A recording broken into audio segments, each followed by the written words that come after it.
May nanay o lola ka rin bang ganyan nakatanda pero ang lakas pa rin? Hello mga kapetchay, I'm back!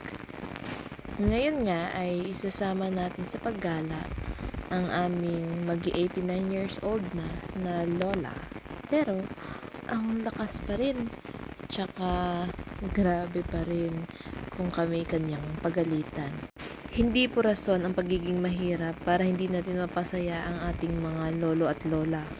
Hindi man nila madalas sinasabi, alam nyo ba na ang mga lolo at lola natin ay gusto pa rin gawin ang mga bagay na madalas ay ginagawa na lang ng mga kabataan. Tulad nitong paggala o pagkain sa labas at pamamasyal.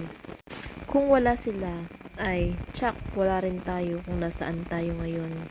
Kaya kahit feeling natin mahirap, sana'y bigyan natin ng oras ang ating mga lolo at lola para maipadama sa kanila na sila'y importante pa rin sa ating mga buhay.